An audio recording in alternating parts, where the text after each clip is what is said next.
പ്രേംലാൽ, ഈ ചൈനയിൽ ഒറ്റക്കുട്ടി എന്നുള്ളൊരു നിയമം പ്രാബല്യത്തിൽ വന്നതോടെ അവിടെ സ്ത്രീ പുരുഷ അനുപാതം വല്ലാതെ കുറഞ്ഞു. പുരുഷന്മാർക്ക് സ്ത്രീകളെ വിവാഹം കഴിക്കാൻ കിട്ടാത്ത സാഹചര്യം വന്നു. അതുകൊണ്ട് പ്രായം കഴിഞ്ഞിട്ടും വിവാഹം കഴിക്കാത്ത പുരുഷന്മാരുടെ എണ്ണം കൂടി. അതുകൊണ്ട് തന്നെ മറ്റ് സാമ്പത്തിക സ്ഥിതി കുറഞ്ഞ രാജ്യങ്ങളിൽ നിന്നും സ്ത്രീകളെ തട്ടിക്കൊണ്ടുവന്ന് വിവാഹം കഴിക്കുന്ന രീതികളിലേക്ക് കടന്നിട്ടുണ്ട്. എന്താണ് അതിൻ്റെ കൂടുതൽ വിവരങ്ങൾ? അതായത് ബംഗ്ലാദേശിലെ ചൈനീസ് എംബസി ബംഗ്ലാദേശിലെ പൗരന്മാർക്കായിട്ട് ഒരു ജാഗ്രതാ നിർദ്ദേശം കൊടുത്തിട്ടുണ്ട്. ഈ മാച്ച് മേക്കിംഗ് ഏജൻസി, അതായത് നമ്മുടെ മലയാളത്തിൽ പറഞ്ഞ കല്യാണ ബ്രോക്കർമാർ ഓൺലൈനിൽ പ്രവർത്തിക്കുന്നു. അപ്പോൾ ഇവർ വഴി വ്യാപകമായി ഈ ബംഗ്ലാദേശിലെ പെൺകുട്ടികളെയും സ്ത്രീകളെയും ഇവർ സമീപിക്കുന്നു. അവർക്ക് തൊഴിൽ, വിദ്യാഭ്യാസം ഇതൊക്കെയാണ് വാഗ്ദാനം ചെയ്യുന്നത്. എന്നിട്ട് ഇവരെ ചൈനയിൽ എത്തിച്ചിട്ട് അവിടെയുള്ള പുരുഷന്മാർക്ക് വിവാഹം കഴിക്കാനായിട്ട് ചിലർ മനസ്സാലെ സന്നദ്ധരാകുന്നവരുണ്ട്. ചിലരെ നിർബന്ധപൂർവ്വം ഈ വിവാഹത്തിന് പ്രേരിപ്പിക്കുന്നു. എന്നിട്ട് ഇവരുടെ രേഖകളൊക്കെ പിടിച്ചു വെക്കുന്നു, വീട്ടുതടങ്കലിലാക്കുന്നു, പെട്ടെന്ന് ഗർഭിണികളാക്കുന്നു, കുട്ടികളെ ജനിപ്പിക്കാനായിട്ട് നിർബന്ധിക്കുന്നു. ഇതൊക്കെയാണ് പുറത്തു വരുന്ന റിപ്പോർട്ടുകൾ. ഇതിൻ്റെ തുടക്കം 1980 കാലയളവിൽ ചൈനയിൽ അവിടെ സർക്കാർ ഒരു നിയമം കൊണ്ടുവന്നു. അതായത് ഒറ്റക്കുഞ്ഞ്. അവിടുത്തെ വർദ്ധിച്ചു വരുന്ന ജനപ്പെരുപ്പം നിയന്ത്രിക്കുന്നതിനും സാമ്പത്തിക ഭദ്രത ഉറപ്പുവരുത്തുന്നതിനും ലക്ഷ്യമിട്ടാണ് അങ്ങനെ ഒരു നയം നടപ്പിലാക്കിയത്. ഇതിൻ്റെ ഫലമായിട്ട് എല്ലാവരും ഈ ഒരു കുഞ്ഞ് എന്നുള്ള ആ ഒരു കാര്യം പിന്തുടരേണ്ടി വന്നു. അപ്പോൾ അങ്ങനെയുള്ള സമയത്ത് പലരും ലിംഗനിർണ്ണയം നടത്തി പെൺകുട്ടികളെ ഗർഭം ധരിച്ചവർ പലരും അത് അബോർഷൻ ചെയ്ത് ഒഴിവാക്കുകയും ആൺകുട്ടികൾ ജനിക്കുകയും ചെയ്തു. അങ്ങനെ സ്ത്രീ പുരുഷ അനുപാതം വലിയ രീതിയിൽ അവിടെ കീഴ്മേൽ മറിയുന്ന ഒരു അവസ്ഥയുണ്ടായി. ഇപ്പോൾ ഈ 1980 കാലയളവിൽ ജനിച്ച പുരുഷന്മാർക്ക് അല്ലെങ്കിൽ ആൺകുട്ടികൾക്ക് ഇപ്പോൾ ഏകദേശം 40-45 വയസ്സെങ്കിലും കാണും. അവരിൽ ഏറിയ പങ്കും വിവാഹിതരാകാത്തവരാണ്. വിവാഹം കഴിക്കാൻ പെൺകുട്ടികളെ കിട്ടാത്തത് കൊണ്ട് വിവാഹം കഴിക്കാത്തവരാണ്. അപ്പോൾ അങ്ങനെയുള്ളവരാണ് ഇത്തരം മാച്ച് മേക്കിംഗ് ഏജൻസികളെ സമീപിക്കുന്നത്. ഹ്യൂമൻ റൈറ്റ്സ് വാച്ച് എന്ന് പറയുന്ന സംഘടന ഒരു മനുഷ്യാവകാശ സംഘടനയാണ്. അവർ 2019 ഒരു പഠന റിപ്പോർട്ട് പുറത്തുവിട്ടിട്ടുണ്ട്. ഈ പഠന റിപ്പോർട്ട് പ്രകാരം ഷെൻനൻ ഷിദായ് എന്നാണ് ഈ ചൈനീസ് ഭാഷയിൽ ഇത്തരം വിവാഹങ്ങളെ അറിയപ്പെടുന്നു. അതായത് മറ്റ് വിദേശ രാജ്യങ്ങളിൽ നിന്ന് കൊണ്ടുവരുന്ന, അതായത് ഫോറിൻ വൈഫ്, വിദേശ ഭാര്യ. അപ്പോൾ അങ്ങനെയുള്ള ആൾക്കാരെയാണ് കൊണ്ടുവരുന്നത്. പ്രധാനമായും സാമ്പത്തികമായി പിന്നോക്കം നിൽക്കുന്ന അയൽ രാജ്യങ്ങളിൽ നിന്നാണ് ഈ പെൺകുട്ടികൾ വരുന്നത്. അപ്പോൾ ഈ സംഘടനയുടെ പഠനപ്രകാരം Bangladesh, Nepal, Myanmar, Cambodia, Indonesia, North Korea, Pakistan, Vietnam എന്നീ രാജ്യങ്ങളിൽ നിന്നാണ് ഏറിയ പങ്കും ഈ പെൺകുട്ടികളെ കൊണ്ടുവരുന്നത്. ഇങ്ങനെ കൊണ്ടുവരുമ്പോൾ ഇവരുടെ രേഖകളെല്ലാം ഇവർ പിടിച്ചു വെക്കുക ചെയ്യും. ഈ ഏജൻസികൾ പിടിച്ചു വെക്കും. എന്നിട്ട് ഈ ആവശ്യക്കാരായ കല്യാണം കഴിക്കാൻ താല്പര്യപ്പെട്ട് വരുന്നവർക്ക് $5,000 മുതൽ $20,000 വരെ വിൽക്കുകയാണ് ചെയ്യുക.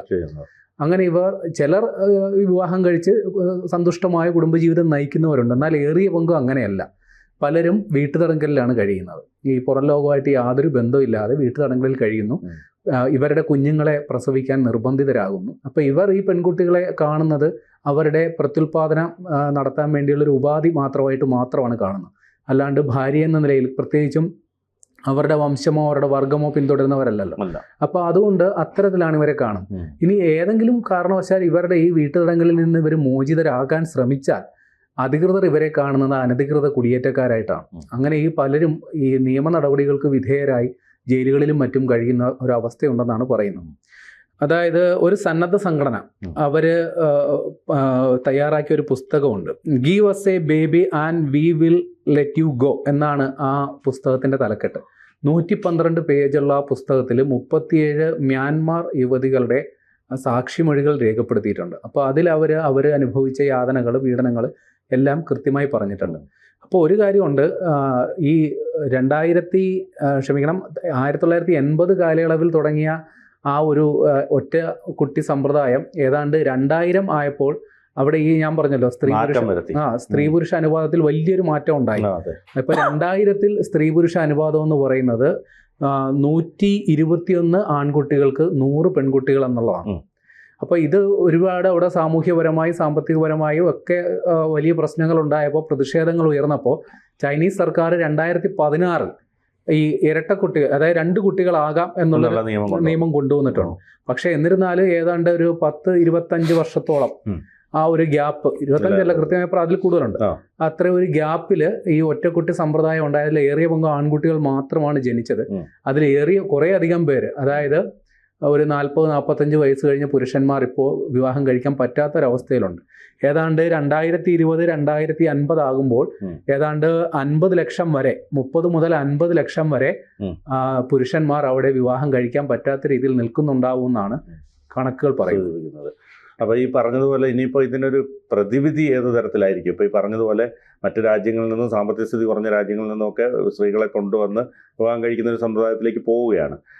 പക്ഷെ അല്ലാതെ മറ്റെന്തെങ്കിലും പ്രതിവിധികൾ ഉണ്ടോ? അതിനെക്കുറിച്ചൊക്കെ ചർച്ചകൾ പുരോഗമിക്കുന്നുണ്ട്. ഏറ്റവും ലളിതമായ ഒരു നിർദ്ദേശം മുന്നോട്ട് വെക്കുന്നത് അവിടുത്തെ സ്ത്രീകളുടെ വിവാഹപ്രായം കുറയ്ക്കുക എന്നുള്ളതാണ്.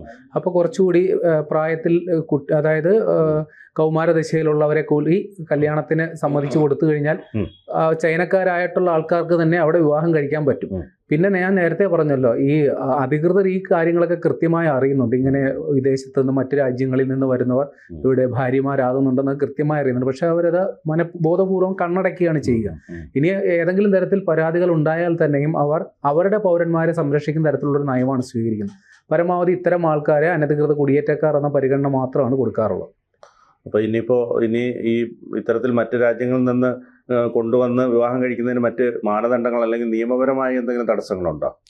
നിലവിൽ അവിടെ യാതൊരു നിയന്ത്രണങ്ങളുമില്ല. ആകെ ഉള്ളത് ഈ ഏറിയ പങ്ക് ഇവിടെ വരുന്നത് മൈഗ്രേഷൻ, അതായത് നമ്മളിപ്പോൾ വിദേശത്ത് തൊഴിൽ തേടിയോ മറ്റോ പോകാറുണ്ടല്ലോ, ആ ഒരു രീതിയിലാണ് ഈ ഏജൻസികൾ ഇവരെ കൊണ്ടുവരുന്നത്.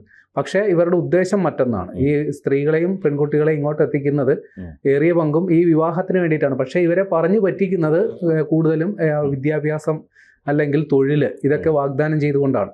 പക്ഷേ ഇവിടെ എത്തുമ്പോൾ ഇവരെ വിലപേശി വിൽക്കുന്ന ഒരു ഏർപ്പാടാണുള്ളത്.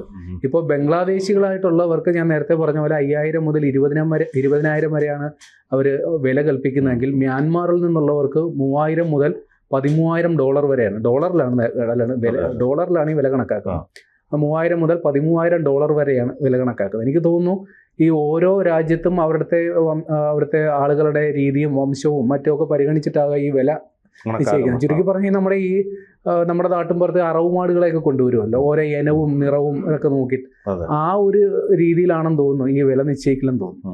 അശാസ്ത്രീയമായ നിയന്ത്രണം കൊണ്ടുവന്നതാണ് ഒരു പരിധിവരെ ഈ പ്രശ്നങ്ങൾക്കെല്ലാം കാരണം. ഇപ്പോൾ വൃദ്ധരുടെ എണ്ണം കൂടുകയാണ്. വൃദ്ധന്മാരെ സംബന്ധിച്ചിടത്തോളം നോക്കാൻ ആളില്ലാത്ത അവസ്ഥയുണ്ട്. അപ്പോൾ അവർ ഒരു നിരാലംബരായി മാറുന്ന ഒരവസ്ഥ കൂടി വരുന്നു. ഈ ചൈനയിലെ സംബന്ധിച്ചൊരു പൊതുസ്ഥിതി അതാണ്. കാരണം അവിടെ നേരത്തെ പറഞ്ഞല്ലോ, ജനസംഖ്യാ പെരുപ്പം കർശനമായി നിയന്ത്രിക്കുകയും അപ്പോൾ വൃദ്ധരുടെ ആയുർദൈർഘ്യം അങ്ങ് വല്ലാണ്ട് വർദ്ധിക്കുകയും ചെയ്തു. അപ്പോൾ ഈ കോവിഡിൻ്റെ കാലത്ത് ഉയർന്നു കേട്ട ഒരു കിംവദന്തി ഇതാണ്: ഈ വൃദ്ധരെ സമൂലമായി അങ്ങ് ഒഴിവാക്കാൻ വേണ്ടി അവർ ഇളക്കി വിട്ട വൈറസാണ് കോവിഡ് എന്ന പോലൊരു പ്രചാരണം ഉണ്ടായത്. എന്തോ ആട്ടെ. ഇപ്പോൾ ഇന്ത്യയുടെ കാര്യം തന്നെ പരിഗണിക്കാം. ഇന്ത്യയിൽ ജനസംഖ്യയിൽ വളരെ വർധനവുള്ള രാജ്യം തന്നെയാണ് ഇന്ത്യ. പക്ഷേ ഇവിടെ അങ്ങനെ പ്രത്യക്ഷത്തിൽ യാതൊരു തരത്തിലുള്ള നിയന്ത്രണങ്ങളുമില്ല. നമ്മൾ ഈ കുടുംബാസൂത്രണത്തെക്കുറിച്ച് പ്രോത്സാഹനം മാത്രമേ കൊടുക്കുന്നുള്ളൂ, അല്ലാണ്ട് കർശനമായൊരു നിയന്ത്രണമോ മറ്റു കാര്യങ്ങളോ ഇവിടെ നടപ്പിലാക്കിയിട്ടില്ല ഇതുവരെ. അപ്പോൾ ഈ ചൈനയെ സംബന്ധിച്ച് അവിടുത്തെ ഈ പട്ടാള ചിട്ടയിലുള്ള ഈ നിയമങ്ങളും അത് പാലിക്കാൻ അവിടെ ആൾക്കാർ നിർബന്ധിതരാകുകയും ചെയ്യുന്ന സാഹചര്യം ഇത്തരം ചില സാമൂഹ്യപരമായ പ്രത്യാഘാതങ്ങളിലേക്കും നയിക്കുന്നു എന്നുള്ളതാണ് ഇവിടുത്തെ യാഥാർത്ഥ്യം. കൂടുതൽ വാർത്തകളും വിശേഷങ്ങളും നിങ്ങളിലേക്ക് എത്താൻ ABC മലയാളം സബ്സ്ക്രൈബ് ചെയ്യുക, ബെൽ ബട്ടണും അമർത്തുക.